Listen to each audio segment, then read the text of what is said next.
Buenas tardes a todos, muchas gracias por la invitación, muchas gracias por la presentación, doctor Abdo. Déjenme silenciar esto para que no nos delata. Muy bien, pues como ya estaba comentando el doctor Abdo, la esteatosis hepática no alcohólica es una enfermedad que recientemente ha cobrado mucha importancia. Esto tiene mucha relación, lo vamos a ver, por el aumento en la obesidad de nuestra población. Como sabemos, estamos compitiendo por los primeros lugares a nivel mundial para ganar un premio de obesidad. Entonces, pues, en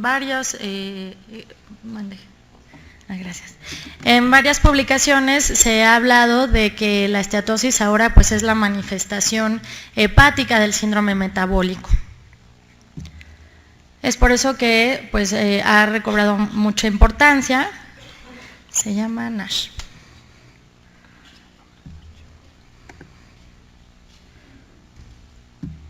Y pues preparé esta presentación para ustedes, trato de que sea pues resaltar los puntos más importantes de este padecimiento.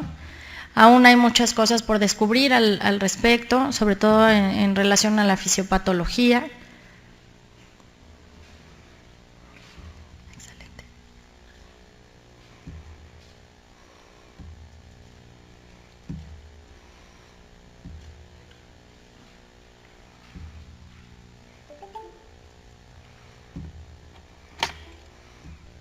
Gracias. Muy bien. Pues también, como comentaba ahorita el doctor, hay muchos nombres que se han asociado con la enfermedad. Recientemente se ha llegado al consenso de que el nombre adecuado sería esteatosis hepática no alcohólica o enfermedad de hígado graso no alcohólico, pero ustedes lo pueden encontrar en la literatura con cualquiera de estos nombres. Y pues encontrar una definición realmente no es algo muy sencillo. Algo muy importante que también comentaron previamente es que los hallazgos histológicos comparten muchas características con la enfermedad alcohólica. Entonces, tratando de definirla, podemos referirnos a ella como una entidad clínico-histopatológica que se caracteriza por la acumulación excesiva de triglicéridos en el hígado. Ahorita vamos a ver estos mecanismos. Y bueno, fue descrita inicialmente en 1980, donde llamó mucho la atención que los cambios histológicos eran muy semejantes a lo que ocurría en pacientes con consumo crónico de alcohol. Entonces descubrieron que dentro de este padecimiento existe un espectro de daño hepático que puede ir desde el mero depósito de grasa en el hígado, que sería una esteatosis pura, en la que realmente no existe ningún compromiso ni funcional del hígado, ni tampoco histológico.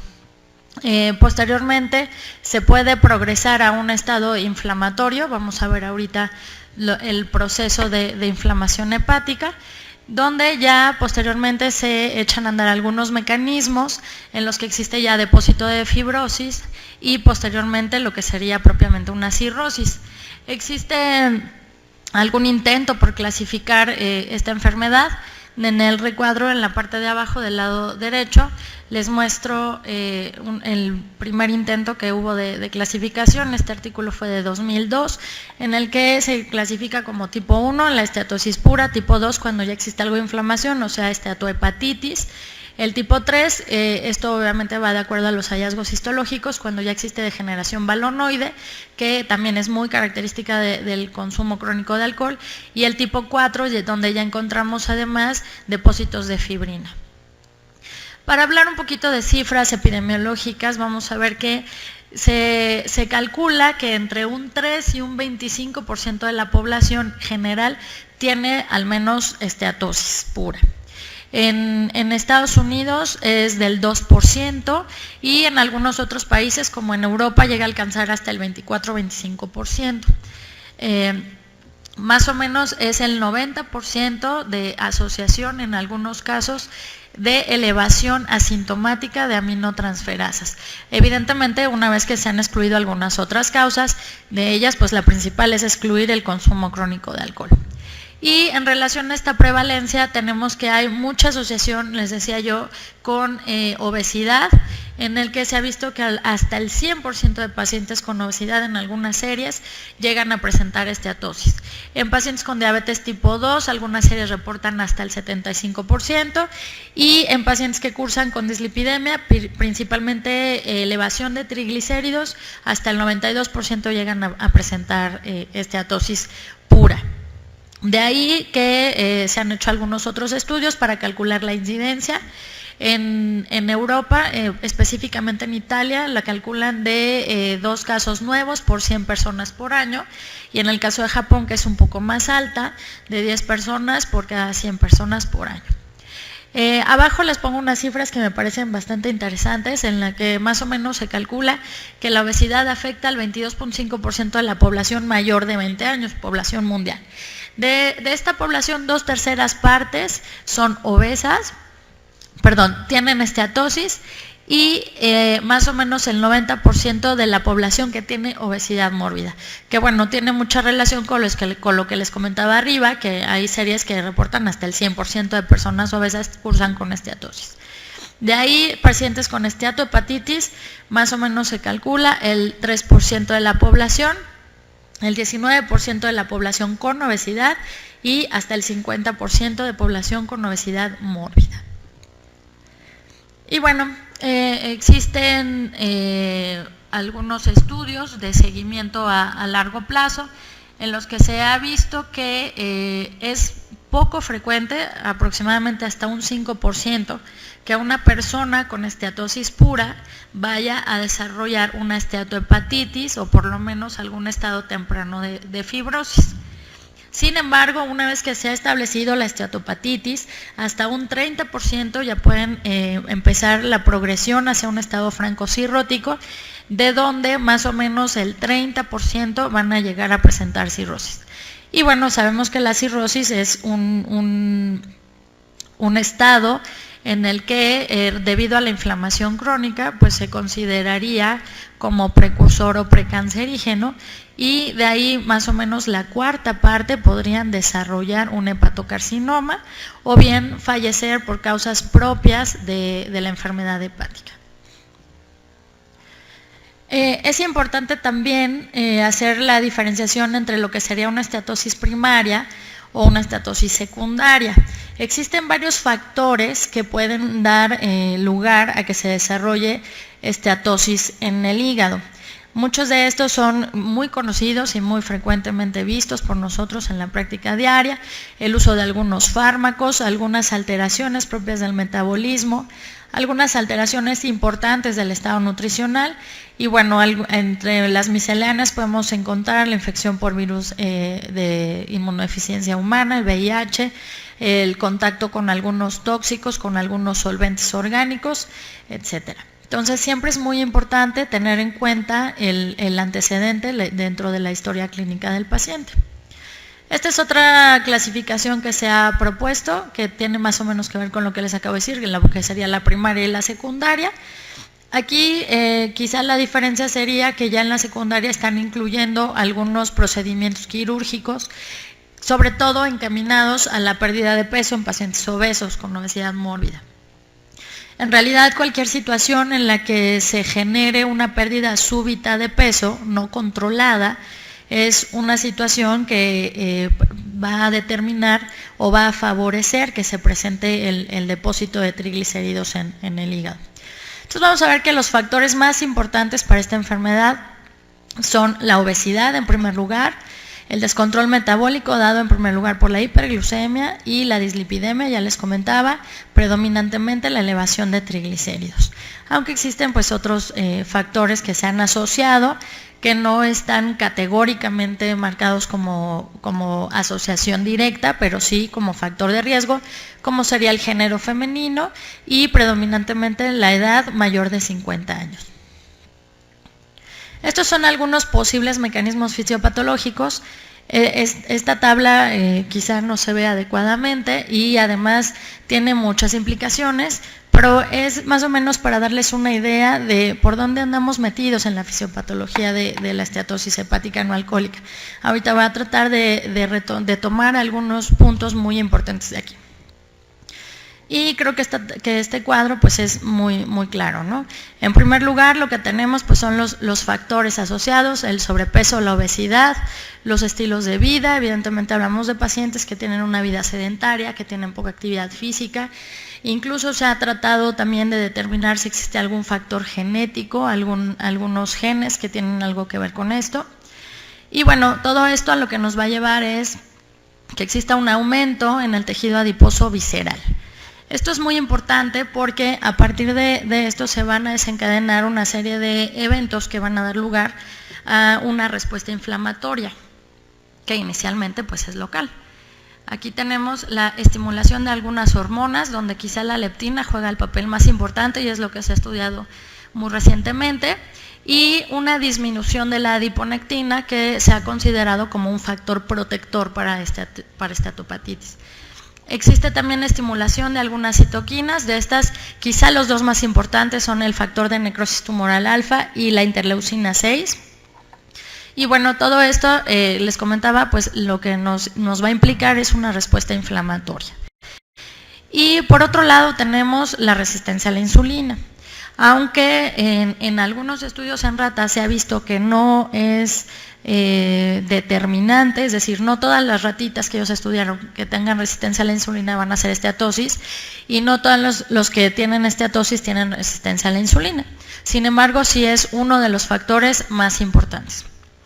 Entonces, al tener estos dos factores, lo que vamos a tener es una elevación en los ácidos grasos que van a empezar a depositarse o a pasar directamente hacia el hígado.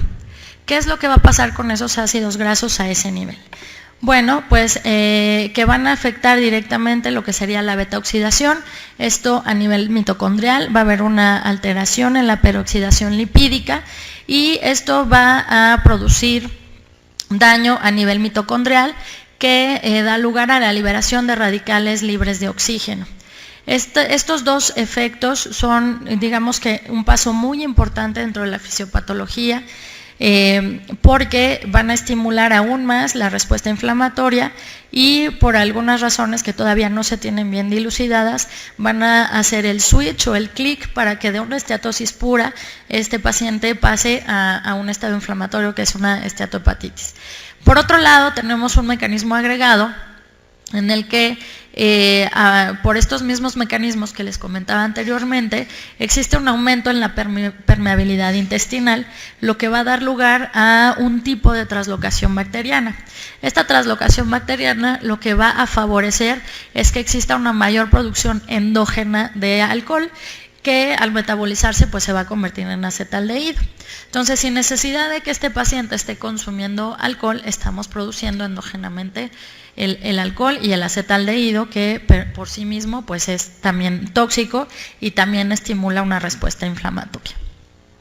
Entonces, aquí les presento la imagen de un hepatocito normal, en el que pues existe la captura normal de ácidos grasos, viene su esterificación, se convierte en triglicéridos y posteriormente es expulsado o exportado del hepatocito en forma de VLDL. Sin embargo, cuando tenemos resistencia a la insulina, donde vemos que hay alteración a nivel del factor de necrosis tumoral alfa, lo de la leptina que ya les comentaba, entonces existe un aumento en la captura, en la captación de ácidos grasos, eso por un lado, y el daño que les comentaba a nivel mitocondrial, donde existe una sobrecarga en la beta-oxidación, favoreciendo la peroxidación lipídica que vamos a ver ahorita en la siguiente lámina. Entonces, aquí empezamos a tener un acúmulo de ácidos grasos dentro del hepatocito. Y por otro lado tenemos lo que veíamos también en la lámina anterior, donde hay un incremento en la lipólisis favorecida por el depósito de tejido adiposo a nivel visceral principalmente. Y entonces tenemos que posteriormente empieza a haber cambios a nivel mitocondrial, hay alteraciones estructurales de la propia mitocondria, en donde pues va a favorecerse una apoptosis o una muerte celular temprana. Y aquí pues ven la diferencia, ya el hepatocito pues está todo gordo, está lleno también de triglicéridos, de depósitos, se empieza a ver cambios que ya histológicamente los vamos a ver como los cuerpos de Mallory. Existe una perpetuación en la respuesta inflamatoria, seguimos con la alteración en la peroxidación lipídica, la estimulación para la producción de citocinas, les decía yo, la más importante es el IL-6, y pues todo esto nos va a llevar finalmente a la muerte del hepatocito. Bien, en relación a las manifestaciones clínicas, bueno, pues generalmente estos pacientes son asintomáticos. A lo mejor en algún proceso en el que ya estén en estatopatitis o ya con depósito de fibrina, acercándose más a la fase de fibrosis, pues llegan a tener a lo mejor astenia, adinamia, pueden llegar a referir algún cierto malestar no muy específico en el cuadrante superior derecho, algunos llegan a presentar hepatomegalia y en los niños se puede presentar acantosis nigricans. Sin embargo, aquí lo que nos va a dar la pauta más importante es tanto los factores de riesgo, la historia clínica que debe ser muy detallada, y los estudios de laboratorio. Ya les decía yo, este padecimiento es muy frecuentemente asociado a la elevación asintomática de aminotransferasas, que es justamente lo que vamos a encontrar y lo que nos va a hacer sospechar. Un paciente que tiene elevación persistente de aminotransferasas, en el que hemos descartado algunas otras causas. Entre esas causas principalmente deben estar el consumo crónico de alcohol, descartar hepatopatías virales, hepatitis B y C, y algunas otras condiciones metabólicas como sería hemocromatosis o enfermedad de Wilson, que son mucho menos frecuentes. En relación a las aminotransferasas, la elevación es muy leve o es moderada, no es una elevación importante como en el caso de una hepatitis viral aguda, por ejemplo. Y algo muy importante que nos puede llamar la atención es la relación TGO-TGP en la que va a ser menor a 1. La fosfatasa alcalina puede estar normal, la gamma-glutamiltranspeptidasa también puede estar normal o puede estar elevada. Entonces, también ese es otro de los criterios que podemos tomar en cuenta para sospecharlo, elevación de aminotransferasas con GGT elevada y fosfatasa alcalina normal. En algunos casos hay elevación de la ferritina sérica y vamos a tener también que hay elevación en la saturación de transferrina. Bien, ahora en relación a los estudios de gabinete, generalmente el primer estudio para evaluar el hígado es el ultrasonido. Aquí es algo muy importante porque el ultrasonido sabemos que es operador dependiente y lo único que nos van a reportar es esteatosis en cualquier caso en el que encuentren un aumento en la ecogenicidad hepática, lo que se llama un hígado brillante. Entonces, es muy frecuente que personas mayores de 45 años se realicen un ultrasonido por la causa que quieran y si el médico, radiólogo o ultrasonografista que haya hecho el estudio ve algo un poquito más brillante o más heterogéneo de lo habitual, pues lo va a reportar como esteatosis. Entonces, inmediatamente, pues el médico que vea el estudio, pues se va a alarmar y va a alarmar al paciente y le va a decir, usted tiene grasa en el hígado, vaya corriendo a ver a un gastroenterólogo. Entonces, hay que tener mucha precaución en la interpretación de los estudios. Ya les decía yo, no solamente es ver un estudio, es ver el contexto clínico del paciente, hay que evaluar sus factores de riesgo, hay que evaluar el momento clínico del paciente y de esa forma pues tratar de orientar el estudio y pues tampoco alarmar al paciente antes de tiempo. Las ventajas que tiene el ultrasonido es que es muy económico, prácticamente se encuentra disponible en cualquier medio. Y aquí les muestro la sensibilidad y la especificidad relacionada tanto para esteatosis pura como para la presencia de fibrosis. Otro estudio que nos puede ser de utilidad es la tomografía. Aunque la tomografía pues es un poco más cara que el ultrasonido, aquí lo que utiliza más el radiólogo es el índice de atenuación hígado-vaso. Aquí les presento una imagen tomográfica en la que si ustedes aprecian la densidad que presenta el hígado en comparación con la del vaso, pues es diferente. A esto es a lo que ellos lo evalúan, pues la intensidad, la atenuación de hígado-vaso. y la tomografía nos puede ayudar para determinar esteatosis focal o difusa. Sin embargo, la desventaja de la tomografía es que no nos dice qué cantidad de grasa puede haber en el hígado y pues tampoco nos hace una traducción funcional. Existen otros estudios que son mucho más caros y menos disponibles, como sería la resonancia magnética, y en el caso particular de la estatosis existe una técnica que es la espectroscopía por resonancia magnética, en la que nos determinan exactamente la cantidad de grasa que hay en el hígado. Les repito, este es un estudio muy caro y que además pues no está disponible en cualquier lugar. La imagen que les presento abajo es de una espectroscopía, pero esta no es de una esteatosis hepática. Esta imagen es de un hepatocarcinoma, que está aquí. Y bueno, tenemos algunos otros indicadores indirectos de fibrosis y de esteatosis. Este que es un estudio de imagen que también es referido a partir de un ultrasonido que se llama FibroScan o elastografía, en donde lo que va a determinar es, digamos, que la rigidez o la resistencia del tejido hepático. Este es un ultrasonido de baja frecuencia y tiene una muy buena correlación de la fibrosis en NASH. En nuestro medio pues todavía no es muy disponible. En el Hospital General de México ya tenemos FibroScan y pues están iniciando, digamos, aquí los protocolos de estudio relacionados a esto. Y estos indicadores indirectos que les comentaba, pues surgieron, pues no tienen tantos años, a lo mejor unos 10 años, que empezaron a estudiarse, como son pues el fibrotest, el actitest, el esteatotest, el NASH test, que bueno, estos han sido validados de forma separada como índices de fibrosis en ciertos padecimientos. En el caso del fibrotest fue validado para hepatopatía crónica por virus B, por virus C, para enfermedad hepática alcohólica y para hígado graso. En el caso del actitest, lo que nos va a valorar es el estado o el grado de necroinflamación en hepatitis B crónica, hepatitis C, esteatosis y esteatohepatitis. Y el esteatotest utiliza los mismos marcadores que utilizan los anteriores, pero este está ajustado para la edad, el sexo y el índice de masa corporal. Y recientemente ya nos presentan, digamos, que todos los indicadores en una sola prueba que se llama FibroMax. Entonces, este estudio pues está más o menos disponible, sin embargo, pues también es algo caro. Y en los estudios internacionales tampoco ha sido 100% validado como sustitución de la biopsia. Entonces, ya que mencioné la biopsia, pues les comento que es el estándar de oro para el diagnóstico y para la determinación clínica de esta entidad. Evidentemente, pues ya les comentaba al inicio, los hallazgos histológicos pues son muy similares a lo que encontramos en los pacientes en los que consumen crónicamente alcohol, por lo que esa parte diagnóstica, digamos, va a estar determinada pues por nuestra minuciosidad clínica al momento del interrogatorio.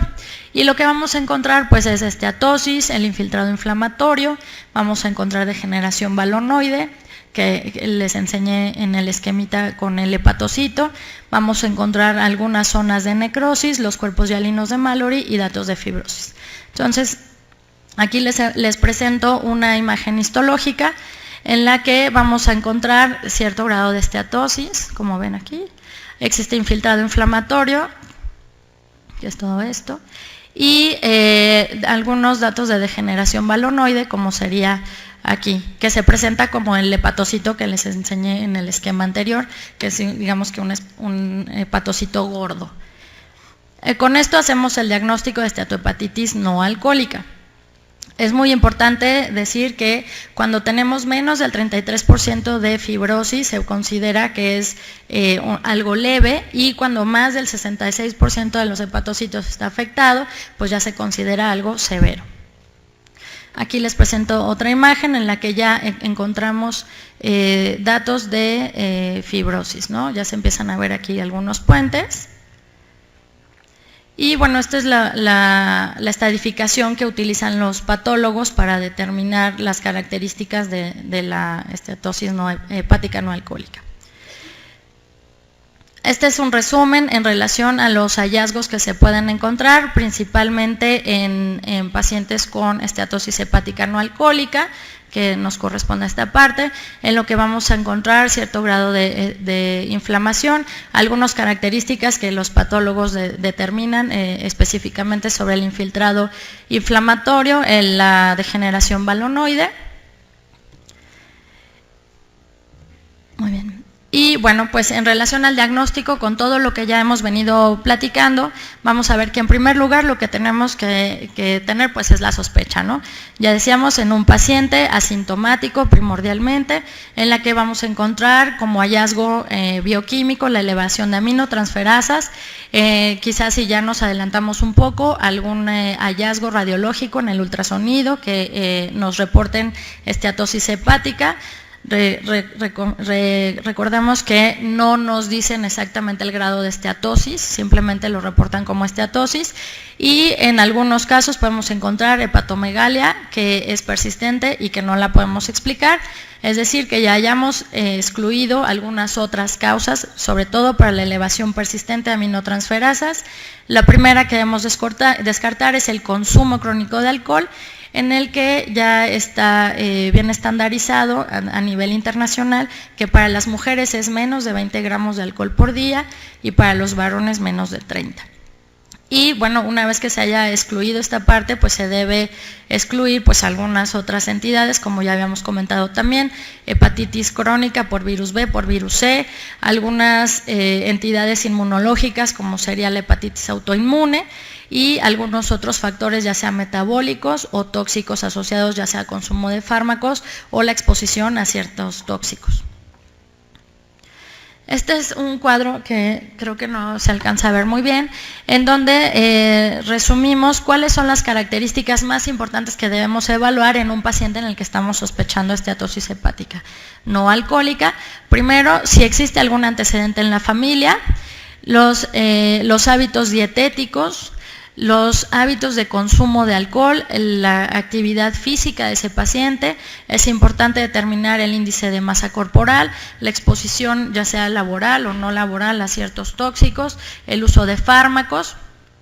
Y en el caso de la exploración física, pues el índice de masa corporal nuevamente. Y de los exámenes de laboratorio, inicialmente pues pruebas de funcionamiento hepático completas para determinar, en este caso lo que más nos interesa pues es la elevación de aminotransferasas y de gamma-glutamiltranspeptidasa. Y ya que tengamos alta sospecha, pues uno determinar que no existan algunas otras entidades clínicas que nos estén dando la elevación de aminotransferasas o las alteraciones que hemos visto en las pruebas de funcionamiento hepático, y determinar algunas entidades como ya comentamos de hemocromatosis, enfermedad de Wilson, etcétera. Y determinar la biopsia hepática. En este punto quizá haya mucha controversia porque, como les expliqué, pues ya existen algunos indicadores indirectos de fibrosis. Ahorita todavía el estándar de oro sigue siendo la biopsia, sin embargo, pues existen algunos grupos en los que se considera importante, pues a lo mejor si tenemos la disponibilidad y económicamente existe la posibilidad de realizarse los otros estudios, pues a lo mejor se podría omitir la biopsia hepática. Sin embargo, pues en un paciente con esteatosis pura podría ser discutible, pero en un paciente en el que ya hemos determinado que existe una alta posibilidad de tener esteatohepatitis, pues sí es muy importante la biopsia hepática. Y en relación a la historia natural de la enfermedad, pues ya les presenté al principio un esquema de acuerdo al porcentaje de evolución, que afortunadamente el 5% de pacientes que tienen esteatosis pura son los que van a evolucionar hacia una esteatohepatitis. Sin embargo, pues esto todavía no está al 100% determinado. Lo que sí es verdad es que en una persona que tenga algún otro factor o algún otro tipo de hepatopatía, pues la progresión de la esteatosis a esteatohepatitis y posteriormente a cirrosis, pues va a ser mucho mayor. Y en relación al tratamiento, pues aquí a lo mejor es bastante desalentador, porque pues actualmente no existe el tratamiento ideal para este padecimiento. Existe tanto el manejo farmacológico como el no farmacológico, lo que todos conocemos como las medidas higiénico-dietéticas, en las que se recomienda pues iniciar una actividad física, mejorar los cambios dietéticos, más o menos pues sugerirle a un paciente un control o un buen apego con un nutriólogo, donde haya vigilancia en una dieta que sea baja en carbohidratos, baja en grasas no saturadas y bueno, les decía la actividad física y algunas otras condiciones asociadas, es decir, si tengo un paciente con diabetes, con dislipidemia, pues siempre hay que tener el control de esas alteraciones. Y lo que se debe vigilar pues es la pérdida ponderal progresiva, no rápida ni súbita del paciente, en la que más o menos se recomienda que en los niños la pérdida de peso sea de medio kilo por semana y en los adultos de 1 a 1.6 kilos por semana. En relación al tratamiento farmacológico, pues se han estudiado varios medicamentos, algunos pues encaminados propiamente al manejo de la obesidad. En algunos pacientes con resistencia a la insulina, pues agentes sensibilizadores de insulina, porque bueno, recordemos que en este caso el hepatocito por vía del factor de necrosis tumoral alfa, pues también pierde la sensibilidad a la insulina. Algunos otros medicamentos como fibratos, como estatinas, encaminados al manejo de la dislipidemia, incluso antioxidantes, vitamina E, vitamina C, pues ninguno de ellos ha dado resultados pues realmente alentadores, ¿no? Algunos dan mejoría en las pruebas de función hepática, sin embargo, a nivel histológico no hay mejoría. Y pues en pacientes que tienen ya un daño pues mucho mayor o más avanzado, digámoslo así, pues serían pacientes que se deberían considerar para un trasplante hepático. Muy bien, pues para concluir vamos a ver que esta es una enfermedad que afecta hoy día a una gran proporción de la población mundial, en donde los factores más importantes y quizá los factores desencadenantes sean la resistencia a la insulina y la alteración metabólica desde el punto de vista del estrés oxidativo y la peroxidación lipídica, que podremos considerar hasta ahora todavía un padecimiento benigno, que sin embargo puede avanzar hacia, digamos, un padecimiento no tan benigno como sería la cirrosis y posteriormente el hepatocarcinoma, donde podemos encontrar datos físicos y de manifestaciones clínicas pues completamente negativos. La biopsia sigue siendo hasta hoy el estándar de oro. La esteatosis pura dentro de esta gama de presentación de la enfermedad pues sigue siendo la de mejor pronóstico, aunque no debemos perder de vista el alto potencial para avanzar hacia una esteatohepatitis. Que tristemente que no hay tratamiento efectivo disponible y pues que el trasplante de hígado ofrece una alternativa para pacientes en los que ya tenemos un daño mucho mayor, ¿no? Una enfermedad ya terminal o muy avanzada. Muy bien, pues esa es la presentación, espero que haya sido muy clara y bueno, les comentaba al principio, traté de resaltar los puntos más importantes de este padecimiento, no sé si tengan alguna pregunta.